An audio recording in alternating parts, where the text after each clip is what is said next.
So good morning, afternoon, and evening for some of you again from the International Analog Forestry Network. My name is Luby Bogantes. I am the Capacity Strengthening Coordinator based in Costa Rica, so it's morning for me. And today, together as a team, we are very happy to welcome you to our second Global Analog Forestry Conversation. We are going to have some exciting presentations from all around the world, and we are very glad that you are joining us today to hear about these global cases of ecological restoration and community action. It's part of our celebration of 30 years of analog forestry and our network as a movement. So this is also a celebration for all of us. And so we are starting this session, and as first step, okay, just a quick repetition for anyone who is joining later, please use the interpretation button into Spanish or French language. If you need, we have interpreters available today and helping us to make this more accessible. And please, we want to hear who is joining because not everybody knows everyone. So in the chat, please introduce yourself. Tell us your name, your organization, country, where you are located right now. And you can use an emoji that expresses how you arrived to this meeting, to this webinar. And yes, so we get to see who is here. You can also mention what brings you to this session today, any little message that you would like to share, please. And so today we are going to hear inspiring analog forestry stories and projects or initiatives. We are going to explore lessons learned. So the idea is that this is an interactive webinar and that you can also ask questions or you can think for yourself about how analog forestry can be practiced in my community or in the space where I am, and how can I contribute, every single one of us, into restoration of ecosystems or strengthening communities globally.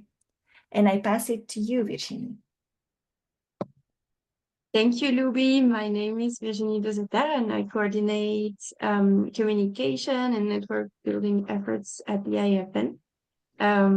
And just to remind you that today is the last chance if you want to register for an exciting opportunity, which is an analog forestry introductory virtual course that will be starting at the end of the month. So if you are interested, please reach out. You can still enroll and be part of this journey to get deeper into analog forestry, thanks to our partnership with Cheers, Ujama, and Heathcote in the US, where we are also developing interesting analog forestry initiatives if you want to learn about these. You can follow the course from anywhere in the world. It's going to be a bit more focused on the temperate ecosystems, but the basic principles will be covered. So you are welcome to join if you are interested. And if we go to the next one, just before we dive into the topic, as Luby was saying at the beginning, these global analog forestry conversations are happening in the framework of celebrating 30 years of the International Analog Forestry Network. So we're very happy to have these opportunities and spaces to celebrate it with you. On the slide, you can see a few images, historic images from the formation of the network and the progress that it has made, thanks to all the people who are joining the movement and applying these regeneration methods all over the world, many of whom are present today and joining the webinar. So we are very happy to share these moments with you in celebration. And then if we can go to the next point. I'm going to give the floor to our amazing moderator for the day, Galo Chiriboga, who is the coordinator of the Ecuadorian Network of Analog Forestry. One of the interesting initiatives that is happening as an international network is that there is also a nationwide network in Ecuador. So Gallo will tell you a bit more about that. And Gallo will be introducing the speakers for today. Gallo, the floor is yours. Thank you, Virginie, and thank you, Louis, and welcome everyone. I just want to start with a phrase that caught my eye yesterday, and it says, "When a system is far from equilibrium, small islands of currents in a sea of chaos can have the capacity to shift the entire system." So this is a phrase of Ilya Prigoni, that I think that all the efforts that we are doing are crucial for this crisis that we're living. And so I am so happy to be here and presenting these amazing speakers today. But I will say a little bit about like the Ecuadorian network and myself. So I'm Galo Chiriboga. I call myself a forest interpreter, though I'm a communicator by profession. I was born in Ecuador and spent my early years immersed in nature. And that gave me this experience to ignite my sense of purpose. Since 2020, I have been coordinating the Ecuadorian Analog Forestry Network, where I promote ecological restoration involvement and a strategic alliance to regenerate degraded ecosystems. And I also work in GARN, which is the Global Alliance for the Rights of Nature, helping to advance the legal recognition of nature as a right-bearing entity. I will now apologize in advance because I don't know if I do the pronunciation correctly, but here is our great presentators of the day. So Gita Dangol is the founder and president of the Women Empowerment Center in Kathmandu, Nepal. She has been leading the development of Analog Forestry project in Manjuri Park since 2023, involving the local community forest organizations and local women groups who bring their work, energy, and ideas into the restoration of the park. So I will call Gita. Thank you so much, Gallo, and thank you, Luby and Virginie, for this opportunity. And I would like to start. Should I start directly with the slide or? Yes. Okay, sure. Thank you. I'll share my slide first.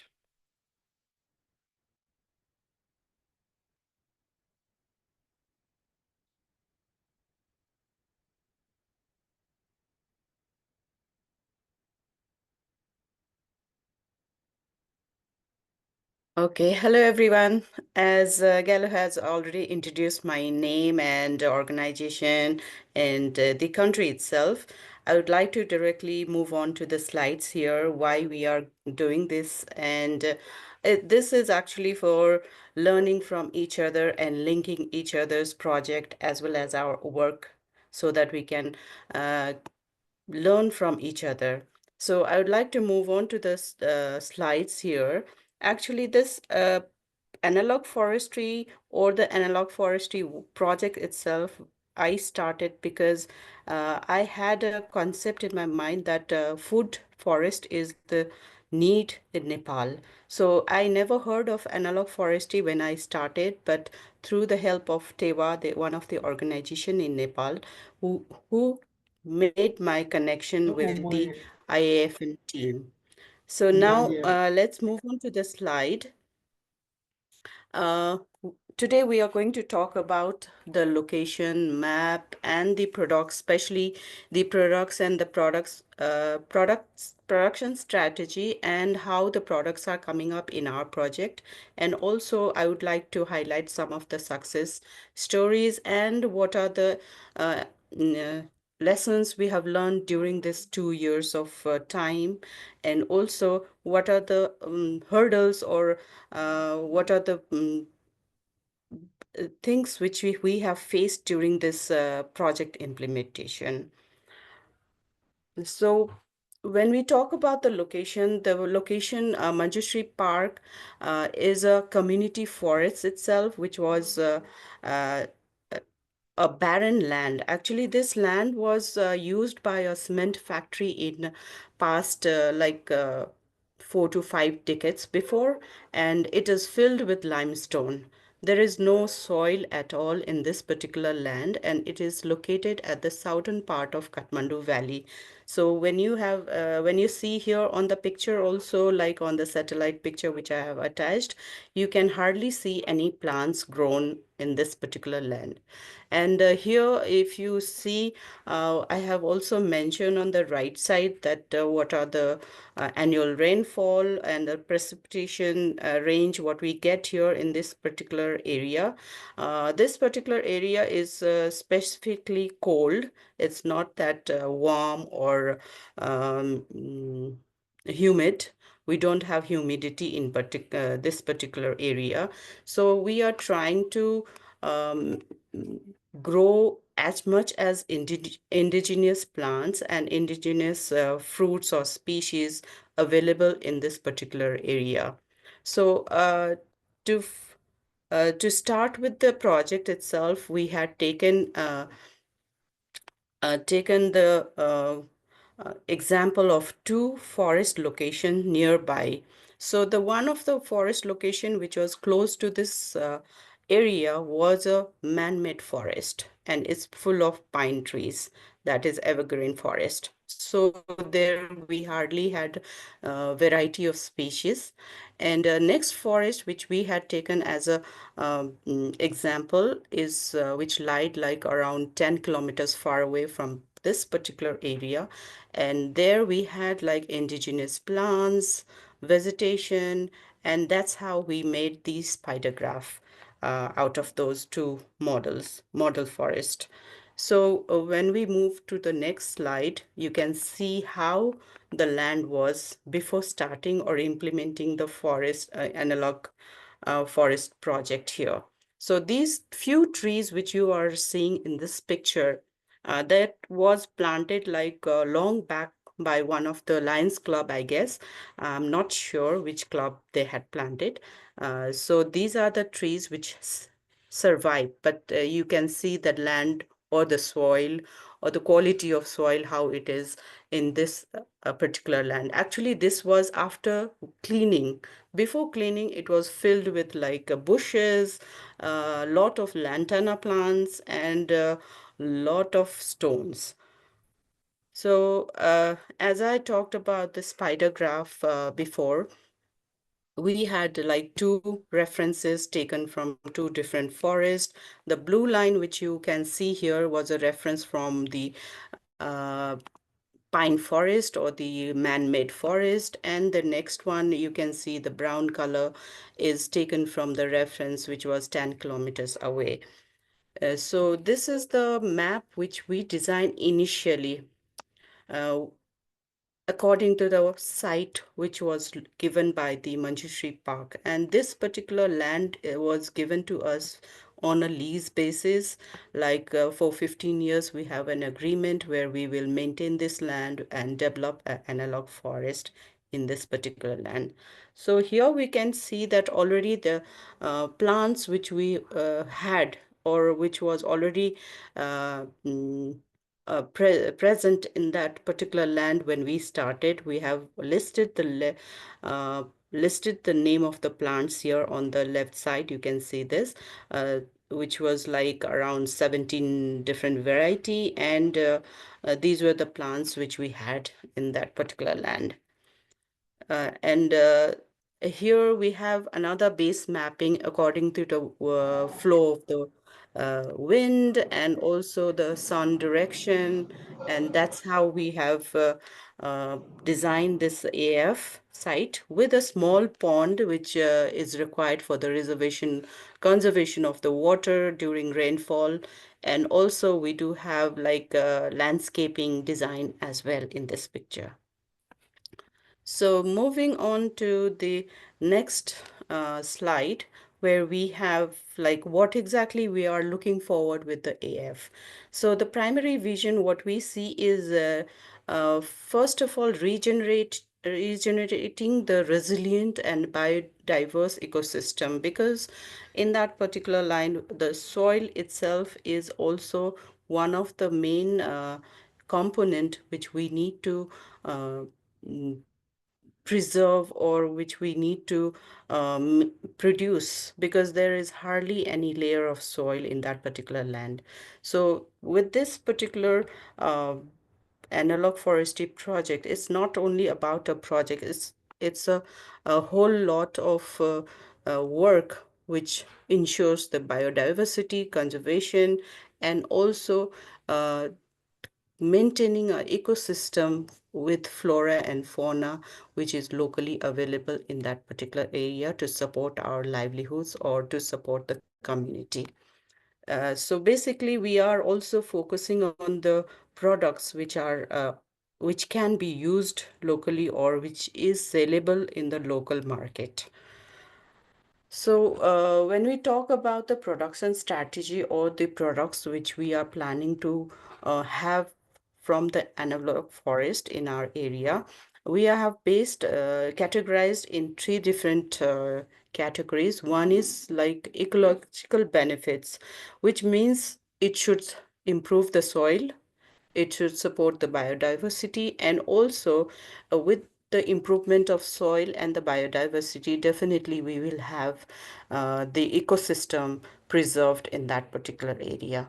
So, and next category we have based on the economic values, because there are different types of market. When we did little bit of research before planting the trees, or before deciding which plant we need to plant here so that it can grow fast and also have a yield in a short term. So we are focusing on both long term and mid term, and also short term products.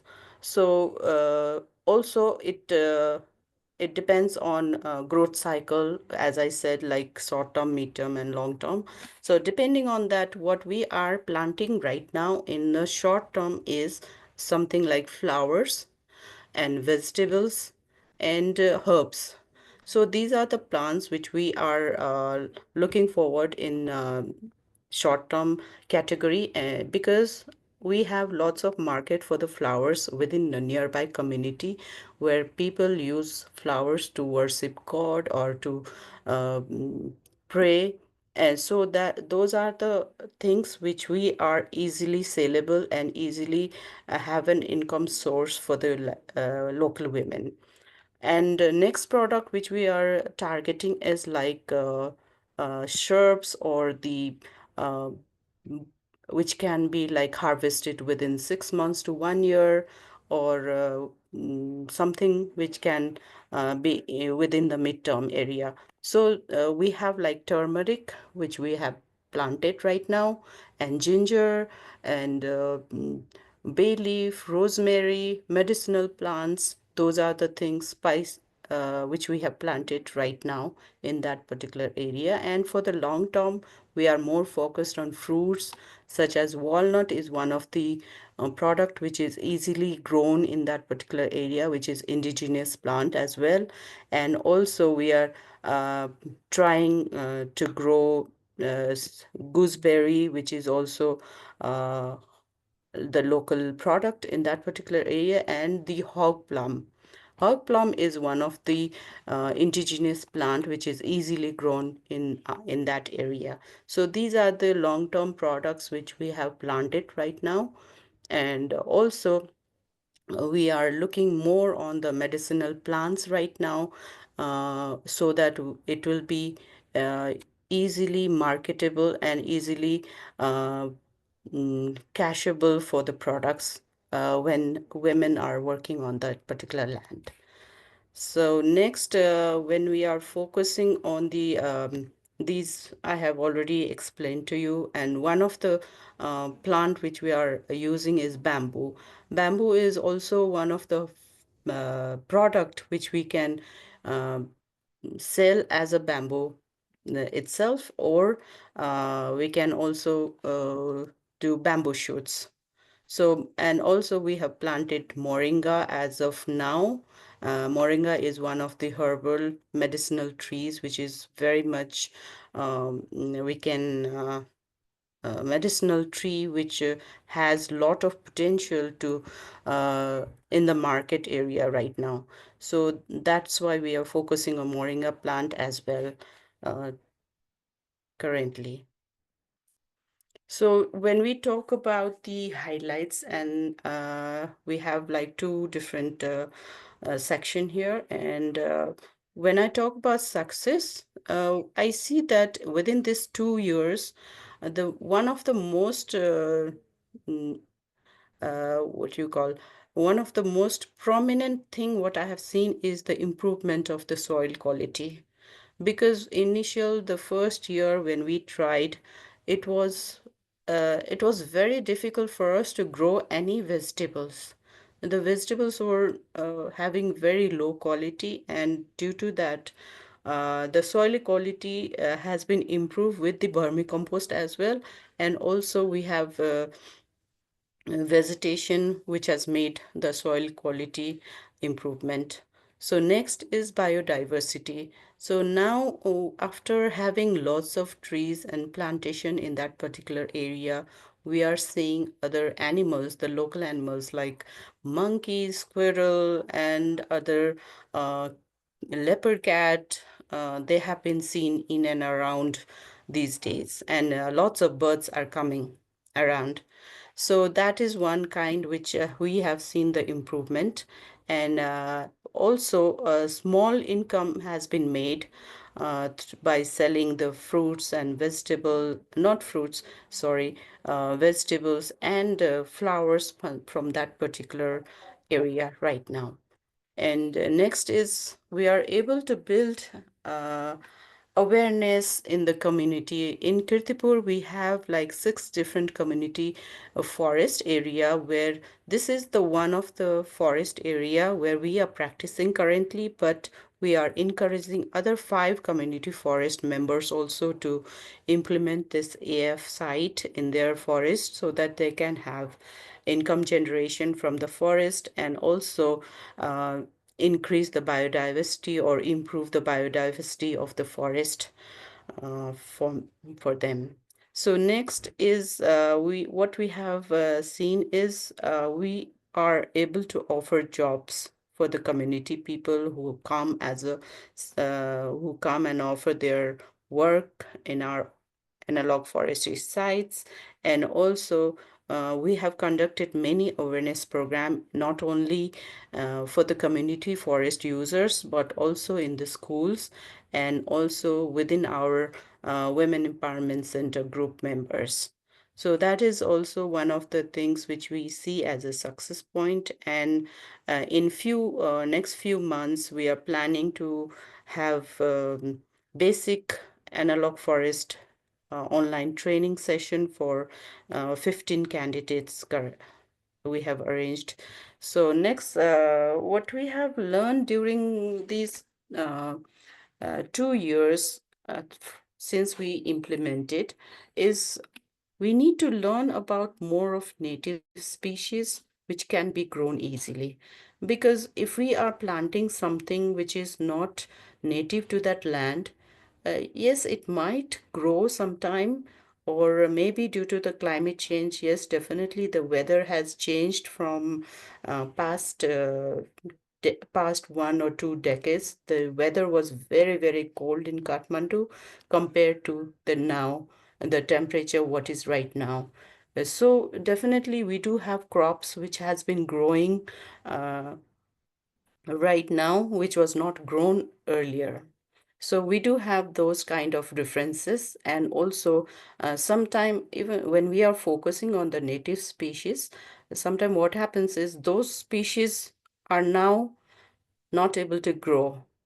So one of the fruit, I don't exactly know the name of the fruit in our English name, but that particular fruit we try to plant many times, but it is not growing at all right now. Maybe the temperature is not matching for that native species currently.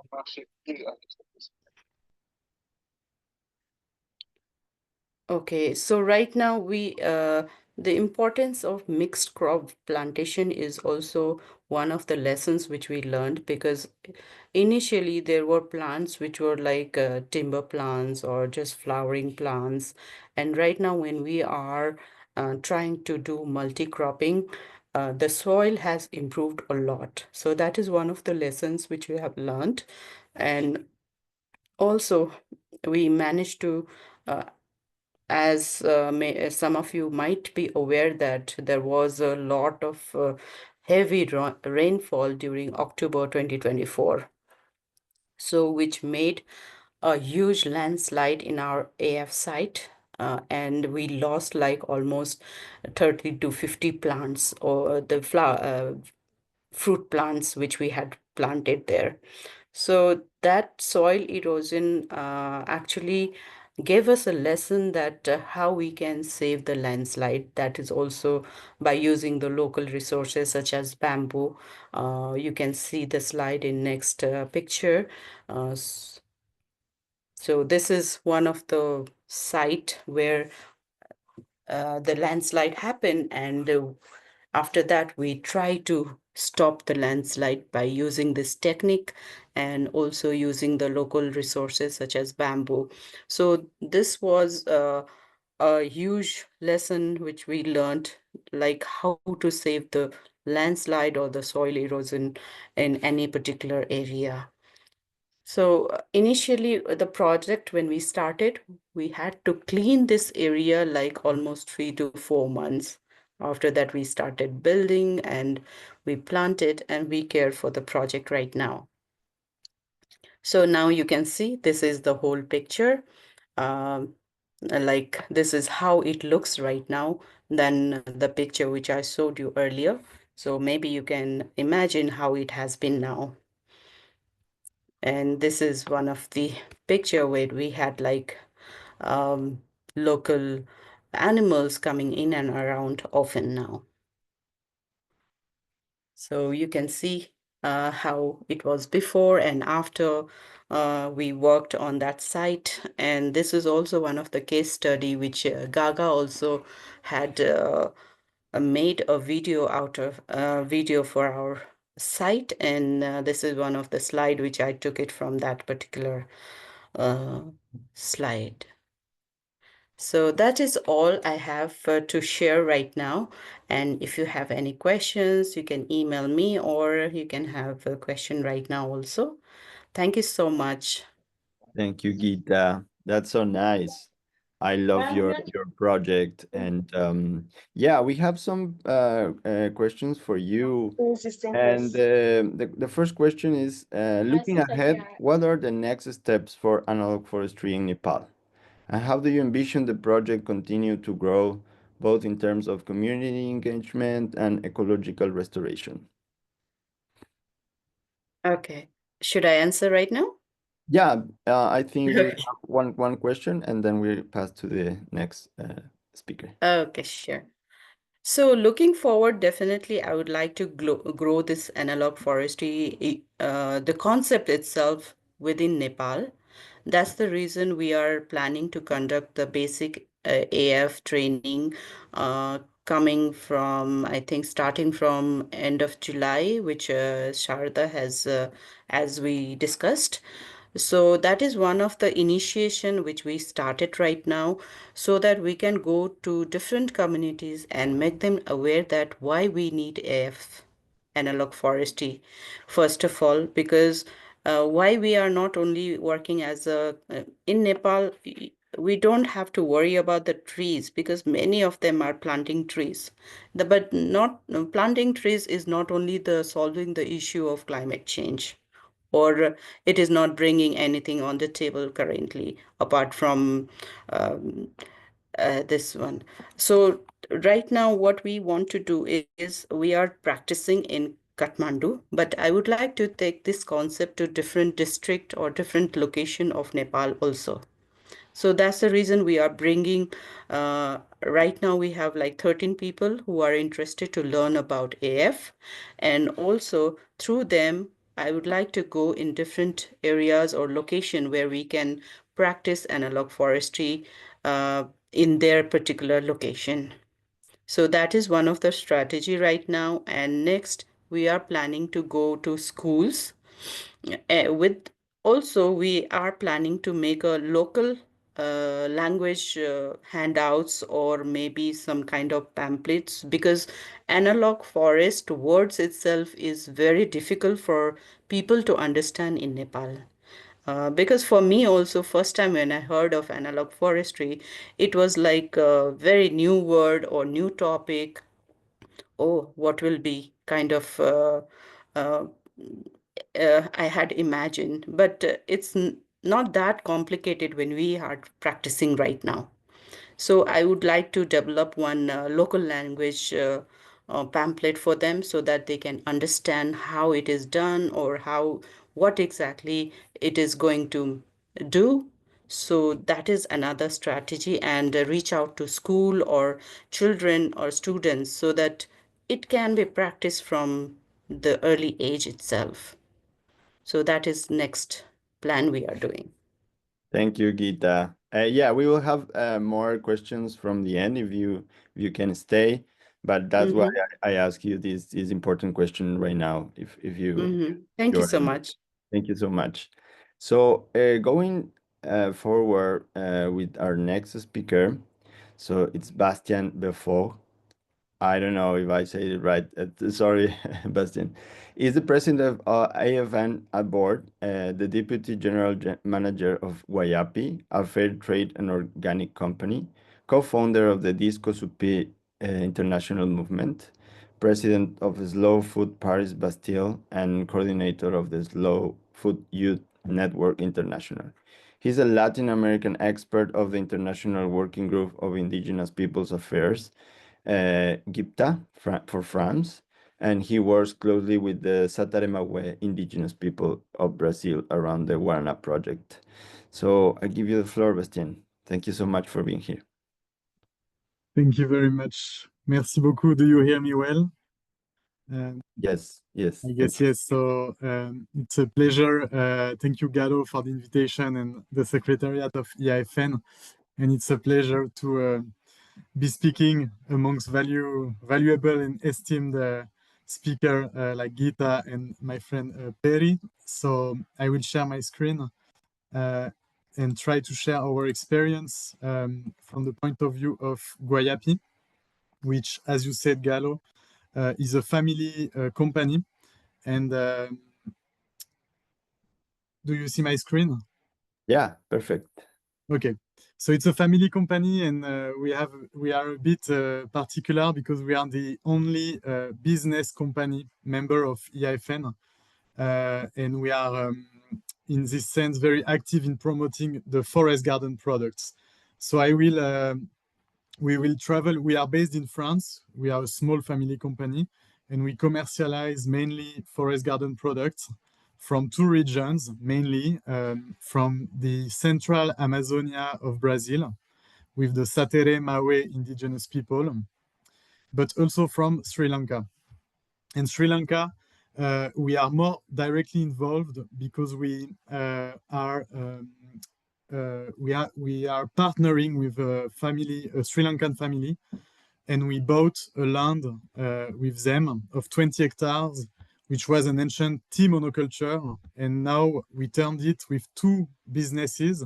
One is Guayapi Lanka, which is a production of analog forestry product, and the other activity is ecotourism. So we have about 20 we have rooms for 20 people there, and you can see here on the picture one picture of the site. So just to come back to the history of Guayapi, we are now in our 35 year of activity. So we only work with the selling of the products we say. We don't receive any subvention or public aid. We work not only in Brazil, but also in Peru with different products like camu camu, maca, and Paraguay with stevia and mate. So we are specialized in, I mean, in Latin America or Sri Lanka, this would be considered traditional food products or cosmetical products. unfortunately, in the West and especially in the European Union, there is a monopoly amongst chemical-based products, and there is no recognition of traditional food. So we have to like twist the regulation and present these foods as food supplements, or sometimes we call them superfoods, so that they can be commercialized inside the European Union. The main two products we distribute is we only distribute dried products like spices or medicinal plants. Guarana, which is the native name for the plant known as guarana in Brazil. And the other product is kitul, which is a traditional sweetener from Sri Lanka, which is made from a palm tree. I will present after. And so these plants, we commercialize it as food supplements, as I said, fine groceries, but also cosmetic products. And as I said earlier, we developed the activity of ecotourism and production in Sri Lanka as being partners with a Sri Lankan family, namely Mr. Shelly Abeya Gunezekera, for those who know him. And just one slide about Guayapi is we are very engaged in different groups and NGOs because we feel as a company we must contribute to the evolution of the regulations for organic agriculture, biodiversity, indigenous people knowledge, and fair trade. So we are part of the French fair trade movement, the organic cosmetic movement, Cosmebio, International Analog Forestry Network, but also IFOAM, which is the International Federation of Organic Agriculture Movements, among other groups that are listed here. Yes, so to enter into our case study, I will start with Mausawa Estate, which is the name of the land we work in Sri Lanka. And where we develop the activity of Guayapi Lanka, which is the production of forest garden products, and Ecolanka, which is the ecotourism activity. It's located in the central province of Sri Lanka. It's quite elevated, 1,000 meters above sea level, and it's one of the highest hotspots of biodiversity of Sri Lanka because of the very valley and mountainous ranges there. It's also a very high pluviometry, more than 3,000 millimeters per year. So it's a very humid place, which basically make this place a huge biodiversity place. So this is the land, it's 20 hectares. It's a land we bought in 2000, so 25 years ago. In the past, it used to be tea plantation, because as you might know, Sri Lanka was under the reign of British colonization, very much destroyed environmentally and socially because of the tea plantation in monoculture, which destroyed a lot of the native forest. So as you can see on the land, there is a place which you can see in the mountainous part where the native forest has been preserved. If you look at the picture here, you can see more or less the estate of Mausawa, how it's located. And so there is a part here, I will point it, where native forest had been protected, which first create a continuous biological corridor, and it has been easier for us to apply the physiognomic formula and the gap formula. But if you look at the topography on the left, it starts at more or less 800 meters and it goes more than 1,000 meters high. So we have a great discontinuity of level, which increase biodiversity. And the site is also hosting about 9 water sources, which we use with different tanks. So we really work on this water management on the place. But we have been gifted regarding the biodiversity and the place. So we built these 2 ecological cottage, which can receive tourists. So I think this is a video from a drone. You can see this garden, for example, was completely empty. So this is the most recent forest garden we planted, where we put mainly medicinal plant and citrus, applying the GAP formula. So of course, as it's 20 hectares, we have different production zone. And here in gray, on the map on the left, on the right, sorry, you can see all the native, this is mainly native forest, which has been quite untouched for a long time. So, yeah, we did all the what we do is we receive regularly. There is about 15 to 20 people working there. They are from the village nearby, which is called Halpola. And we also receive some agronomic students from France, which learn all the analog forestry practices and concepts, and they help us in the geographical system, the physiognomic formula, and the ecological database. So this is the forest garden citrus and aromatic plant I presented you earlier, which is around the cottages. In the field, we have a lot of wild tea and wild coffee that have been there for centuries, maybe. But of course, the key product is the key tool, as I will present after. And this is an example of a more secondary forest, which was also planted at the beginning of the project 25 years ago, but now it's almost mature. And so we have a good ecological evaluation because of the nature of the site, because of the very rich biodiversity base, but also because of the improvement we did on the parts which were in monoculture of tea beforehand. The weakness is the economical productivity. And as we will see, we feel that this economical aspect of how to value more forest garden products is always the greatest weakness for our cases that needs to be reinforced. We also started the Earth Restoration Life Force programs with some ecological units, which is the startup created by Dr. Ranil Senanayake, which aims to give a value to photosynthetic biomass. So we planted these different species, which are part of the biodiversity species database, and we are starting from last year to measure the growth curves of photosynthetic biomass in order to infer the production of oxygen and water cycling sequestration of these different species. So we are trying to develop this different economical model, because one of the model is the gastronomic aspect of traditional food. So we mainly work in the kitchen with vegetable grown in the garden, medicinal plants, and regional products like the traditional red rice, which is from native seeds of Sri Lanka, which the tourists can enjoy. And according to the Ayurvedic principle, for example, here on the left, you can see the gotukala salad, which is a special herb very much used in Sri Lanka, mixed with coconut salad, which is very good. So of course we have the nursery, and we work with some traditional producers who have the ethnobotanical knowledge of indigenous tradition in Sri Lanka in order to replant where more replantation is needed.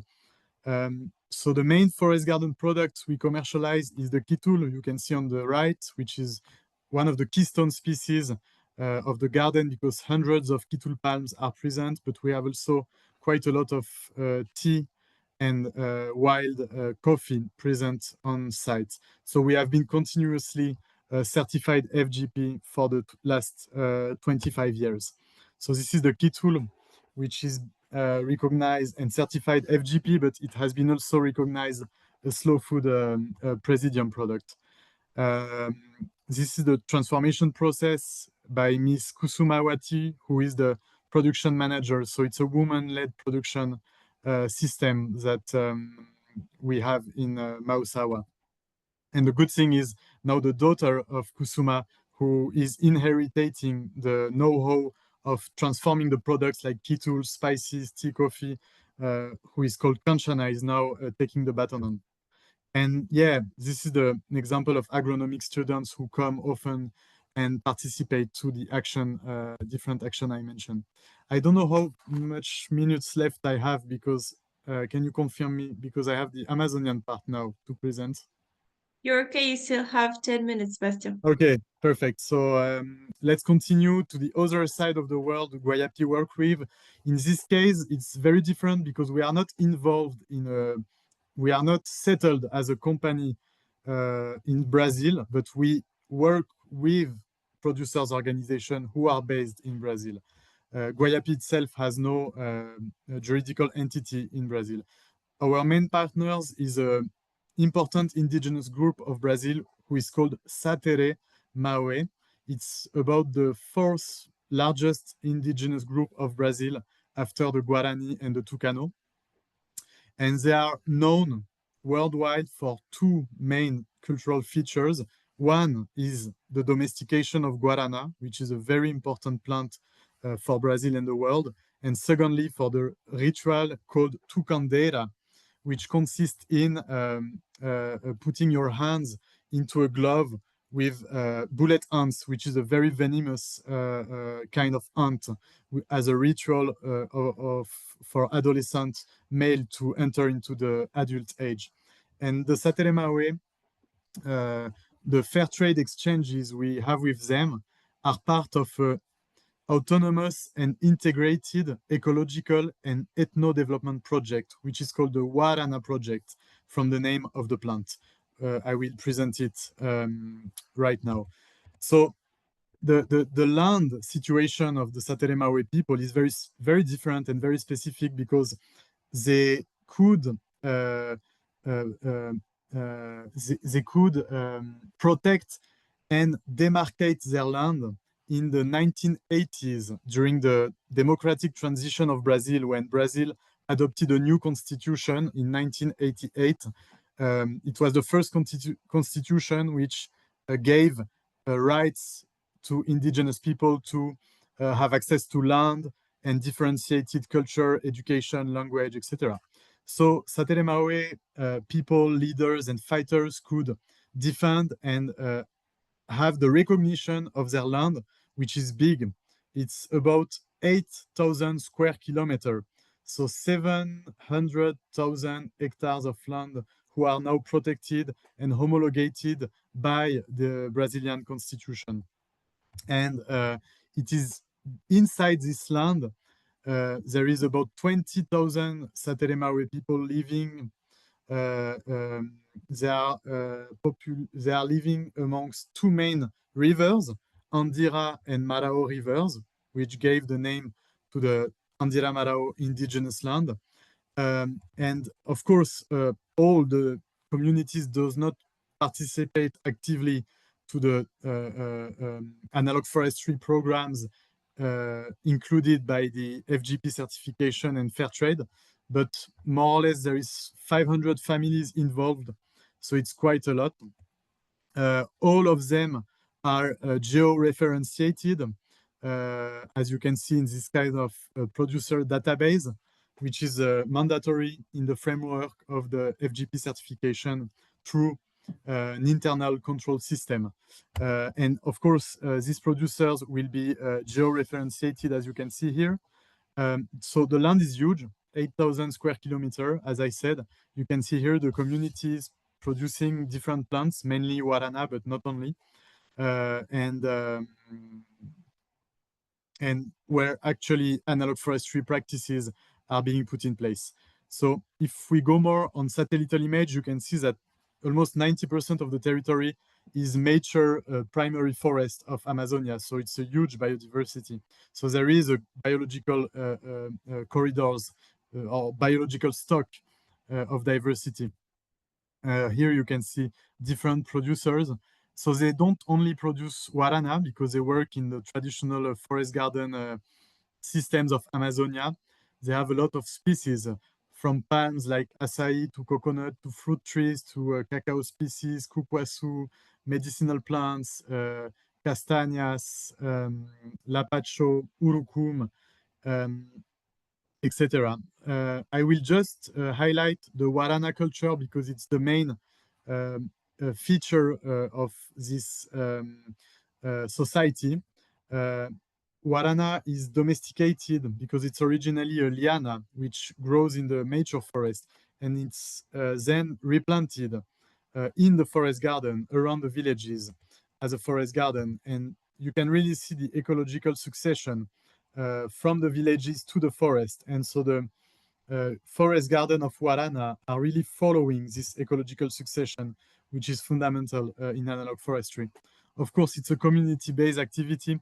What's important is Guarana is first and foremost consumed by the families, and only the surplus will be sold in the markets with the FGP certification.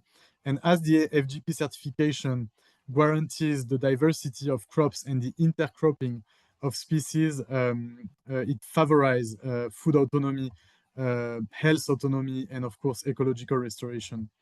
So I put you some pictures, and especially the nice typical landscapes, because the river is the main transportation system. So it's a typical Amazonian terra firme, as we call it in Brazil, landscape.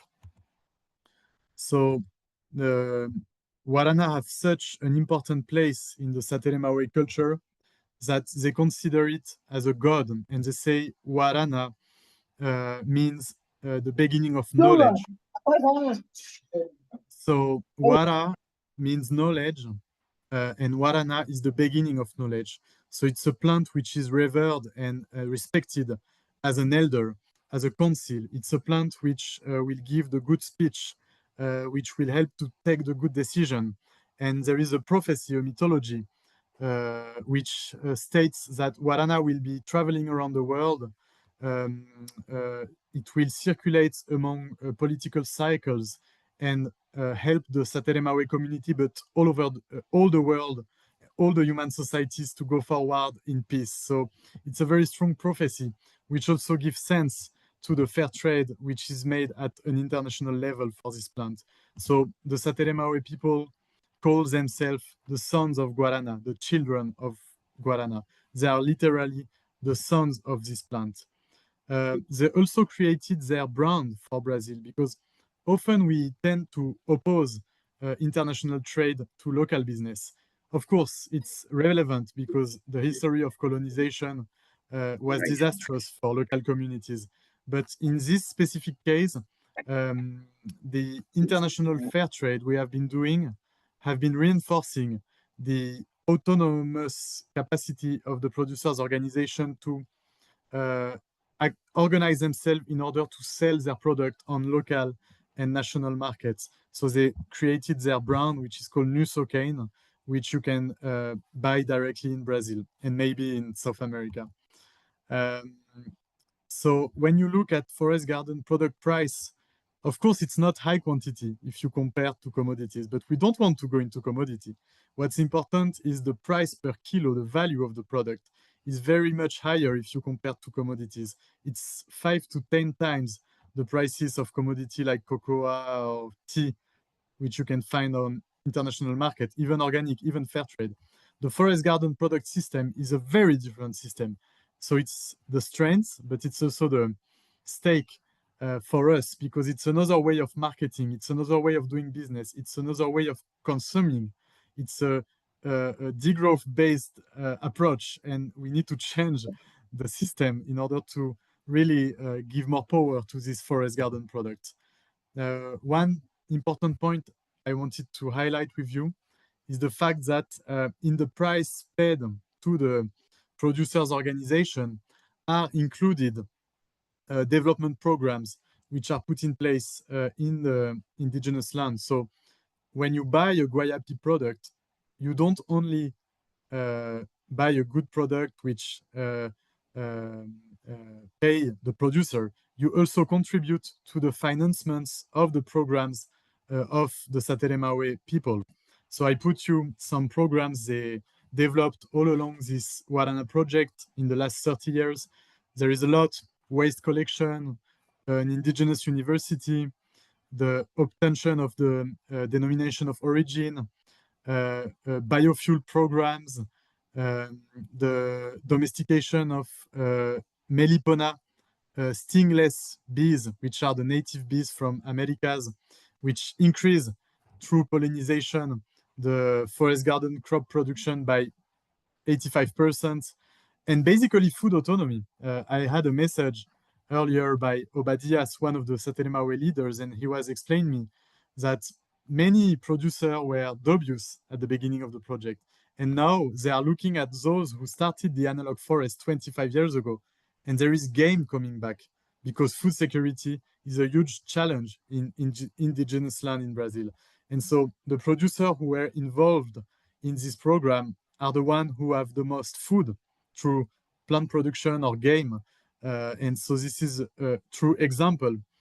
We hope that more producers will get engaged in this system. I don't come back on this graph, you all know, and I want to conclude. I just want to emphasize that, as I said, the forest garden product commercialization is not at all the same that we are used in our monoculture in crisis model. It's a model which is based on diversity, on higher value for the producers. So the consumers of the world must change their mind and give the fair price to the producers and be open to new products. And this is why we also need a lot of support, because I mentioned earlier the fact that the European Union have a huge we have a lot of barriers and lobbies for chemical products. So in Europe, there is no recognition of traditional plants. And this is a problem because it favorizes chemical products and big pharmaceutical companies over small scale producers of traditional food and plants. And of course, in the dominant economy system, our models, they are not so profitable. This is what every day the banks tell us. And this is not normal because if you look at the biodiversity work we are doing and social empowerment, this has value. So the bank system, the financial system must shift from its current model toward a biodiversity and social based model. And this is what we call the triple accountability model. And our initiative of forest garden products and photosynthetic biomass value is going towards this direction. So we need to reinforce it. Thank you very much for your attention and don't hesitate to get in touch. Thank you, Bastian. I'm really inspired by the Guayapi's work and the forest garden products in Brazil and Sri Lanka. Do you have like I'm like questioning myself like how is to sell like these products to like you have more old buyers or new buyers? Like how is that gap? And also one other question, do you are exploring new opportunities to expand into new countries or collaborate with other Analog Forestry initiatives? So for your first question, the second question is about the sourcing of partnership with producers, for example, right? Yeah, like are you thinking of exploring like new opportunities, new markets? Like it's hard to get, for example, in European networks and products in Europe. So it's hard, and you have already that. So are you looking for expanding opportunities? Yeah, so I will start with the second question. We are looking because actually we have the producers we work with have more productions that we can sell. And this is a pity because I mean, if they want to sell more and we cannot, they need to find new markets. But the problem is the market is based on this monoculture and low prices, and it's not adapted to our analog forest models. So we need to change that. So yes, we are looking for new partners. We mainly sell in France today. But for example, regarding new partnerships of new products, we are not really looking for because we are more in the situation of having a lot of stocks and lot of offers from our current producers. So we are not in the capacity of like finding new products, and we want to focus on the products we already have in the catalog, like Warana, Kitul, different spices from Sri Lanka or medicinal plant from Amazonia, that we want to sell more because the producer can have this capacity. And as it's FGP certified, you can always have the guarantee that it respects the analog forestry principles. And regarding our customer base, the most striking features is it's mainly women, like 80%. because I feel in Europe, women are much more than men interested in medicinal plants, taking care of their health, natural food. I guess we are still in a patriarchal society, and at house, they are the one managing the food system. And so they want the best for their family. So maybe they prefer to buy good products and natural based products, right? Better than chemicals or etc. But we didn't do like quantitative statistics. So this is just a qualitative thing. We have quite a lot of elders consuming our products, but it's been 25 years now. So some of them are leaving. And we are rejuvenating this consumer base. So we are in the social networks. We have a showroom in Paris. You are all welcome when you come. It's a way to attract new consumers. And we have good partnership with distribution stores. We mainly sell in organic shops in France. And these guys are doing a good job to attract new people into consuming these products. Yeah, but it's very hard because when you are in France and you say, hey, I have this incredible Amazonian plant, it's called guarana, people are looking at you like, you're crazy. People are not at all used to this kind of traditional plant. It's a lot of education we need to do here. Thank you, Bastien. Don't go. We have more questions for you in the last part of the webinar, but I will present our last but not least presenter, which is Perry Tsefogo. I am so sorry, Perry, for your last name. Starting working with Analog Forestry related projects in 2007 with the Center of Nursery Development and Uru Propagation, CENDEP. Implementing a pilot of analog forestry project in the montane forest patches of northwest Cameroon with an incoming generating component that involves the development of the honey sector. He was facilitated AF training to organizations in Tanzania, Uganda, Mawali, and Ghana. Thank you so much, Perry, and I give you the floor. Thank you, Gallo, for giving me the floor. I hope you are listening to me. I had to pause a journey this morning to join this meeting, so I'm yet to get to my destination. But all the same, I'm very happy to join this conversation. And thank you all, Virginie, Luby, and everyone at the Secretariat for organizing this webinar. Like you said, Gallo, my name is Perry Zefomowo. Never mind about the last name. It's always difficult to pronounce. I've been working with CENDEP for the past 15 plus years. We've been doing introducing analog forestry in Cameroon. First of all, with the help of the International Union for Conservation of Nature, IUCN Netherlands. We started a pilot in the mountain forest of the Northwest region. Grouping 7 different communities. So we did that pilot for 3 years and sensitized the communities on what analog forestry was all about. Like the first speaker said, when people heard the name analog, they were confused. What is analog? What is this kind of forestry approach all about? So we had to do a lot of sensitization work with the communities and also trying to forestry or agricultural practices. So I know and understand what it is all about. It's not only tree planting, but also embodies the whole lot of biodiversity conservation and how to protect our sacred and natural forest landscapes, especially some of our water catchment areas that are highly degraded.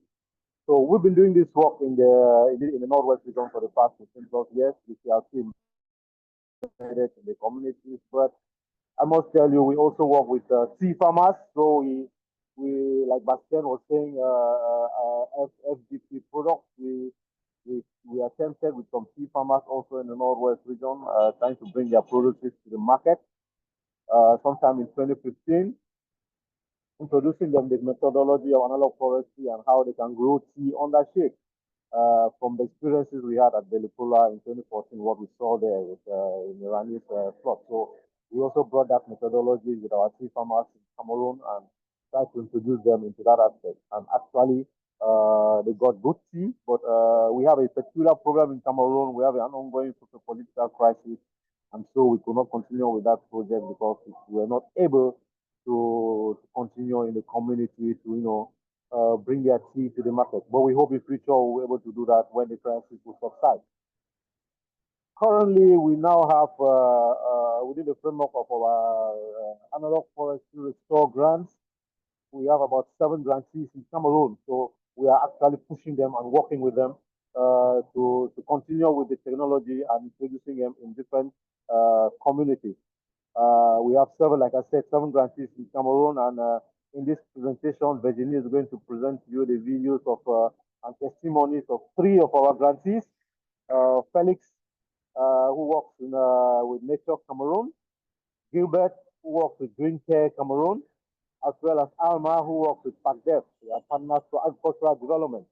So Felix and Gilbert are working in the northwest region of Cameroon, while Alma is working in the southwest region of Cameroon. So they are doing a lot of work in protecting, working with grassroots women groups, in promoting the analog forestry methodology, ensuring food security, protecting watersheds, as well as sensitizing them also on good practices of agriculture so that in their communities they will be able to have food, they will be able to have the necessary medicine in the future from the analog forestry practices.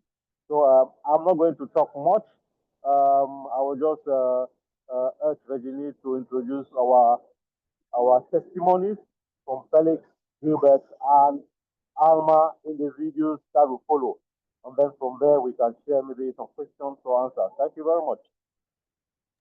Thank you, Barry. I think Virginie have the videos. Okay. Hello everyone, my name is Mba Alma Ando from PACDEV based in Cameroon. We are beneficiaries of the Analog Forestry Restore Fund 2024. Our project is based in Batoke community, which is found at the foot of Mount Cameroon. As a result of urbanization, many community members encroach in the forest reserves in search of income through agricultural activities. Our main area of focus is the Batoke water catchment area, which has been endangered since farmers plant crops such as cassava, which not only depletes the soil structure, but also led to the cutting down of forest trees. So we in turn planted medicinal plants and other income-generating plants such as coconut, bitter kola, and other fruit trees, which not only helps to restore back the soil, but also serves as an alternative source of income for the community members. We are not out to cut out the source of income for the community members, but we are offering a better and a more sustainable solution. Thank you. Morning, Analog Forestry promoters. Good afternoon, Analog Forestry promoters. Good evening. Wherever you are welcome to Kumbu Bui Division. I am Mr. Lawit Felix Juven, the project coordinator working for Nature Care Cameroon. Nature Care Cameroon is a community conservation and development organization which is operating in the northwest region of Cameroon since 2011. I joined Nature Care Cameroon in 2012, and before joining Nature Care Cameroon, I was privileged to have been employed as a community facilitator by CENDEP, that is the Center for Knowledge Development and Aero Propagation, through their ever first analog forestry project that was introduced in Cameroon in 2008, where we were intervening in 7 different village communities, where we brought together over 1,000 farmers through a robust sensitization and awareness raising. And then we established community tree nurseries and planted over 20,000 tree species, tree seedlings belonging to over 38 different species in about 250 hectares of degraded forest and watershed areas within these communities. Farmers who were privileged or who were part of this program have actually transitioned from their conventional farming, which was a kind of monoculture, to a crop diversification, which is an approach in the analog forestry. This has increased has helped to increase not only their yield, but improve also on the quality of the food that they produce because it is mostly organic. We equally introduced alternative income generating activities such as bee farming and fruit tree domestication to help these farmers so that they could diversify their income while practicing analog forestry. Through our routine follow-up thereafter, we have realized that over 500 farmers presently are practicing analog forestry. They are producing fruit, they are producing various tree species, food items for consumption, and surpluses for sale, thereby enhancing their livelihood. As you can see from the background, we are standing in our analog forestry demonstration farm, which is located here in Kumbu Bui Division, where we established using the 2024 Analog Forestry Restore Fund. We started our tree planting a week ago since there was enough rain and environmental condition to permit us to do the tree planting. So far, so good. We have planted over 400 trees and we'll continue the tree planting to particularly enrich this area. Our intention also is to maybe produce honey through the installation of beehives. We have started, though it's still at a very low scale, but that is our intention. So we want to appreciate Sendep for being that mother of analog forestry project in Cameroon. I also want to bring to viewers' attention that in 2012, Sendep organized the first international analog conference in Cameroon. That was held in a local partner organization, the Rural Transformation Center, which is located in Fakuivam. And we were privileged to receive Dr. Ranel, who is the father of analog forestry, who shared his experience as far as analog forestry is concerned. Thank you very much. Welcome to Green Care Tree Nursery. I am Jodrika Gilbert. We coordinate tree planting, tree nursery, and outplanting. And thanks to analog forestry approach, we have enjoyed lessons in tree planting of fruit trees like the liquot, plum, oranges, apples, and many others. We have also been planting medicinal plants like the Prunus africana, the Vitex, Mysopsis, Pittosporum, have the tree tomato, Arabian granules, some people call it Pachira, red mahogany, some oranges, and some plums. Most of these trees are ready for planting in May. That is, in a couple of weeks, we are going in for planting with the community.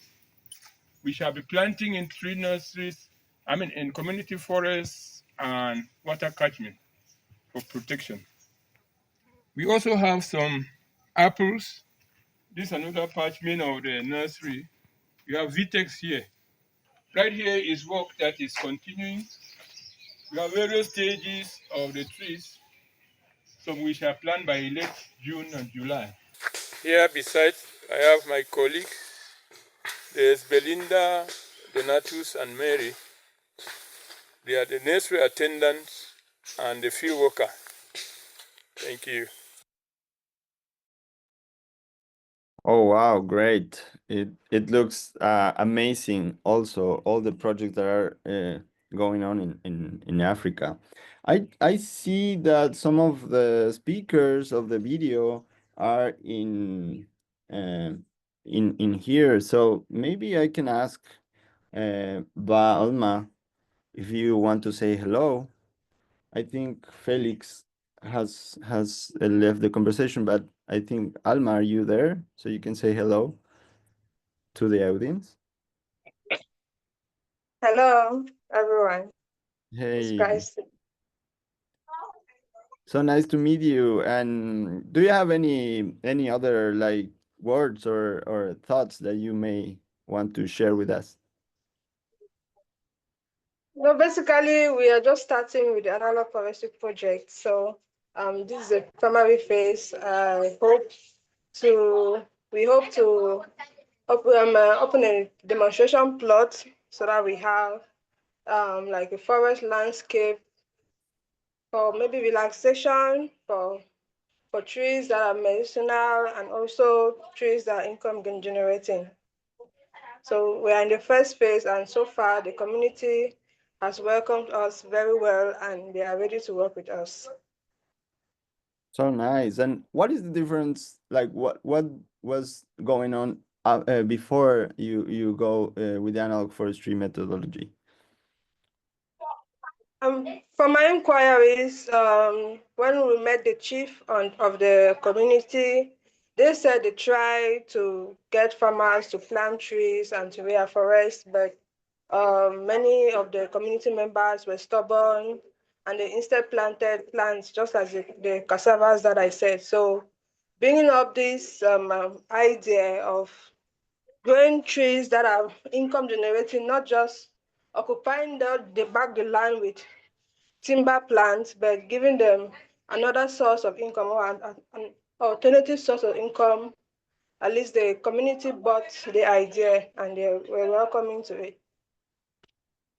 Thank you, Alma. Thank you for being here and for your video and for starting these beautiful projects. I want to open the floor for all the speakers and all the audience, but we can start with one question that we have in the Zoom when our listeners were getting into the Zoom link. So I have this question that can be for all. You just open the mic and start like. So Luciana Antolini from Argentina asked, how is the initial contact with the community, and how communities get this analog forestry methodology? How they, like as Alma was saying before, the people are like they don't trust in trees sometimes, like because we have these like many years of deforestation and monocropping. So how can or in your experience, how is the first contact with the community, and how can you like develop analog forestry in communities, in indigenous communities?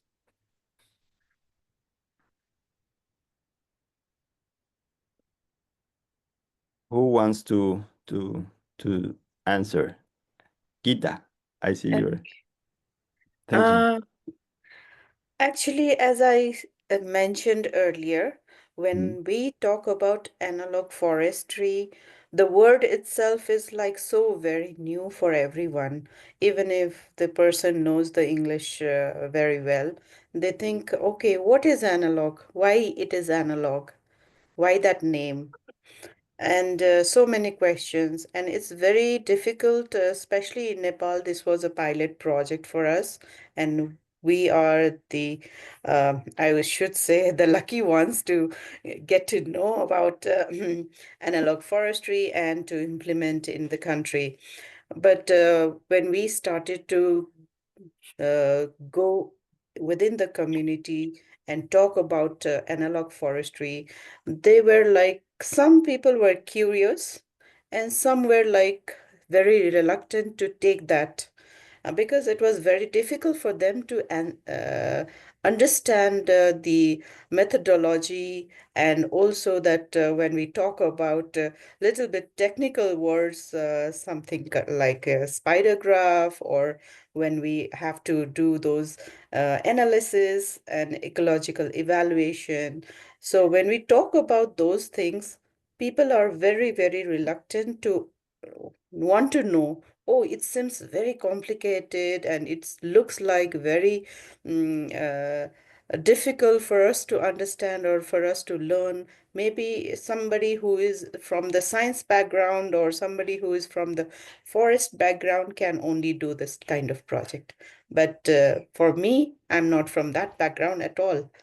So I think everyone can learn and everyone can do, and still we are making aware of this process. Yes, definitely it is a big challenge for us in Nepal, especially where people have very limited access to these type of trainings, and it was like a huge challenge, I should say. And now also we have created like lot of awareness program in past 2 years, but still people are still learning this particular term itself. Thank you. Thank you, Gita. And yeah, it's very hard for newcomes to start like thinking about analog forestry. And Ranil makes this methodology like available for everyone. You know, like it's not that hard. But when you start, they put a like a gap between the normal methodologies and analog forestry. But when they start to see, they get convinced. And Bastian, you have your mic on. Yeah, thank you. I can also add something from the commercialization of forest garden products approach. Because as I said earlier, we are in a world of many monoculture commodities and massified products in the consumption. And we need to change that. So people are used to eat everything everywhere in every manner. It's fast food culture, you know. So the approach we try to do is the approach of original land of the product. Like, you know, in France, we have this terroir name, which means land of origin. And we are famous for the cheeses and the wine, where a food product is the result of a know-how, a territory, and a landscape tradition, you know? So we can apply this to all over the world. All the countries of the world have their own landscape, know-how, and ecosystems and traditions. And so, you know, this is our approach. When we commercialize a product, we always think, what is the origin of the product? And we go back to the original land. And it's not a surprise that the original land is also the place of indigenous knowledge, right? And this is where we can create the alliance and speak in terms of biodiversity and benefits sharing and including the indigenous knowledge in the marketing. And this is how we put the marketing at the service of the knowledge and not the contrary. So this is one aspect. And the second, and this, yeah, just to conclude, this is why we have the Guarana, which is the native Guarana, which is a good example of FGP, and the Kitul, right? I mentioned the Kitul. It's not well known. Sri Lanka is more known for tea than for Kitul, but tea was introduced by English people. So it's not traditional, right? And the traditional systems they are in Sri Lanka, they call the Gewata. It's forest garden. And traditionally, all the Gewata of the mountainous region have their own kitul, spice, Ayurvedic plant, etc. And then the second aspect is, I think, the example, because what you say, Gita, is the same in the Amazon. Obadias, the leader indigenous there, is always saying, the people in the community, they don't believe in our project, in fair trade, analog forestry.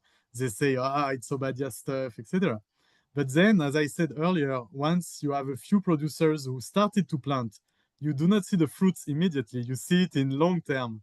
But when the project is 15, 20 years, 25 years, you see the fruits, you see the food on the table, you see the animals coming back. And, you know, in Amazonia, they are hunter-gatherer.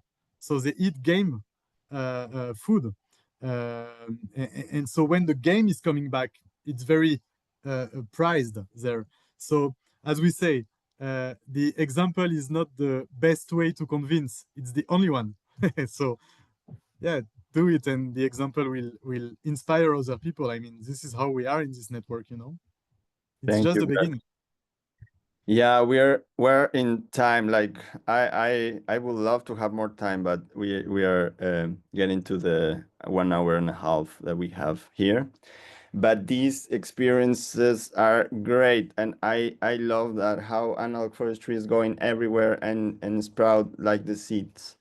So I just wanted to thank you again, all the speakers, for your incredible presentations, and I will love to hear more about you. And as other comment on the Zoom, we have to get more connected. So these webinars are for that. So we want to connect and to help each other, and to, as Bastian just said, like show like what is like all the older projects, so people can go easily into this like biodiversity new path. So I thank you all for being here. And Perry has a hand up. I will give you the floor to just say final words and goodbye. Thank you, Perry. Thank you, Gallo. Let me just add that it's very interesting the way analog forestry is going now. What we need to move it forward is more trainings, more advocacy, and I'm glad the training centers, there's a lot of work coming up soon on valorizing the different training centers. So we should valorize the training centers to make sure most of the trainings that we do, the sensitization that we do are done in the training centers, and also improve upon the curriculum. We should also look at how to introduce analog forestry in our university or higher education systems. So there's a lot of advocacy that we must do in that area to make sure that analog forestry is actually well known in our communities and worldwide. Thank you. Thank you, Perry. And I will also give the floor for final words for Gita. I would like to thank everyone who have participated in today's Zoom meeting, and I hope to see you all again and again in future. And also, it's a very nice platform where we are getting connected with each other internationally, and a good platform to learn from each other. And I really would like to thank Sebastian also, how he has given a good example, and definitely I'm going to use it. Thank you so much. Bastian, can Very you much. give us our last words, please? Yeah, thank you very much, Gita, Gallo, the Secretariat, once again, Luby, Virginie, everyone. And I wanted to say that as it was quite big, the information of my presentation, I could not include videos because initially we thought maybe I do something like Perry of putting videos and interviews.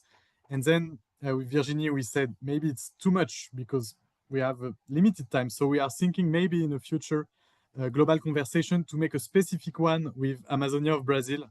Let's see how we can do with Sateremawe people. I think it would be wonderful to have their first-hand testimony. And maybe one day also the Mausawa Sinyalis people. We need to see how we do with the translation because Sateremawe and Sinyalis are not so easy to translate maybe, but we'll find a way.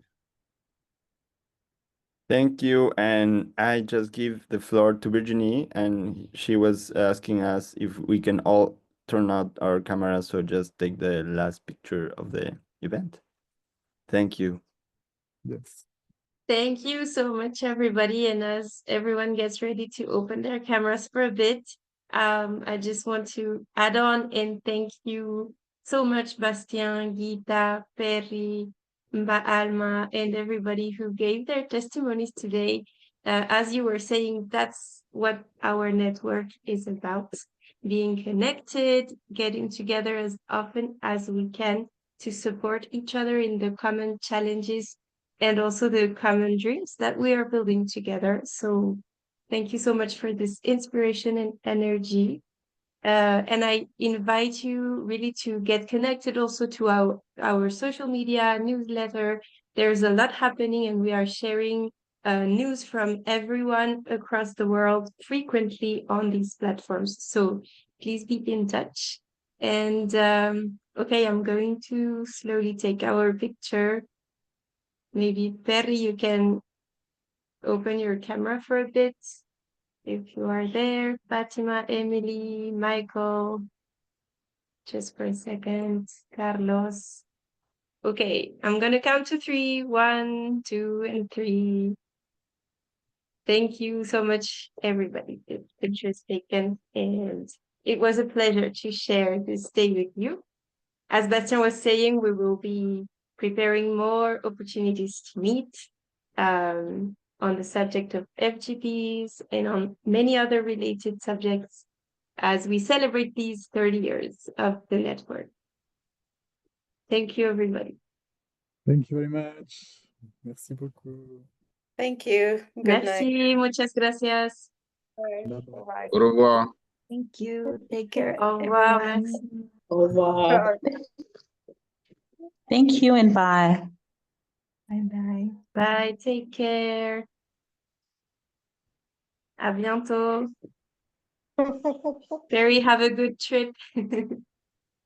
Thank you.